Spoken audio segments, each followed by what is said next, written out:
Wanted, Dead or Alive. Recherché, mort ou vif. Donc la France a édulcoré les faux culs du période du gaullisme et autres. Là, ça devient au nom de la loi. Tu pas chasseur de primes au nom de la loi. C'est Winchester à canonciller, oui. Le silence de la loi. Allez, une dernière chose là, enfin, en tout cas pour moi. Qu'est-ce que c'est qu'un blockbuster? Un blockbuster. Ghostbuster. Qu'est-ce que recommande comme nom l'Académie française? Super production. Alors, d'où vient le mot blockbuster? Évidemment, notre ami Lowell sait.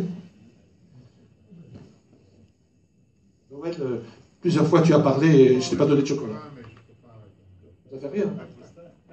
Tiens, Alors, blockbuster, ça veut dire qui fait exploser le quartier.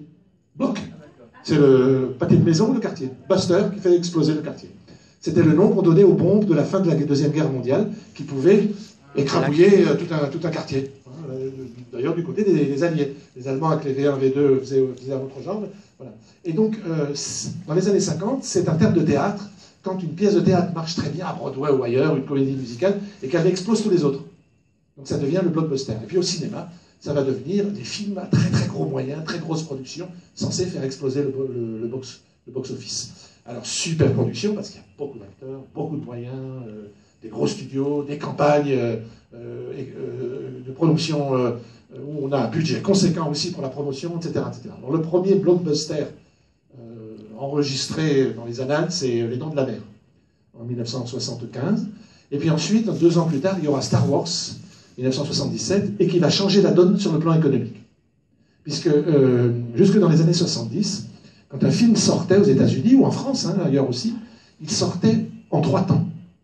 C'est-à-dire un premier circuit de très grandes salles qui prenait les films, un deuxième circuit qui ensuite pénétrait dans les villes et autres, et un troisième circuit dans les campagnes. Donc un film avait une durée de vie de départ de plusieurs mois. Moi je me souviens très bien quand j'étais petit à Mulhouse, les 10 commandements qui passaient, et puis on se disait, dans 6 mois, il viendra.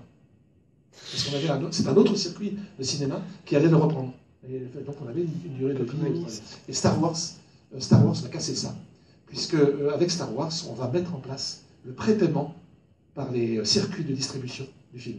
C'est-à-dire que tout le monde va l'avoir en même temps, sur la base de ce prépaiement. Tout le monde va l'avoir en même temps. Et donc c'est une grosse opération, une grosse sortie qui se fait. On le voit avec le Star Wars de cette année, qui est dans presque toutes les salles de Nice. Alors qu'il y a 40 ans, un film comme ça aurait passé dans une salle ou deux, et puis ensuite, dans les suivantes, les mois qui suivent. Donc tout ça, ça donne blockbuster, c'est l'idée, donc qui écrabouille tout le monde, qui écrabouille la concurrence. Alors il arrive que ce ne soit pas le cas. Par exemple, Walt Disney avec un film qui s'appelait Carter, qui était un film de science-fiction, dont il voulait tourner 9 et 11 épisodes, ils se sont arrêtés après le premier. Parce qu'ils n'ont pas fait un cinquième, ils n'ont pas fait de rentrée sur 1/5 de ce qu'ils avaient dépensé. Et c'était une catastrophe. Walt Disney a failli mettre la clé sous la porte, et puis entre-temps, vous avez repéré qu'ils se sont bien repris, quand même. Ils viennent d'avaler la Century Fox. Quel est le changement de nom de la Century Fox?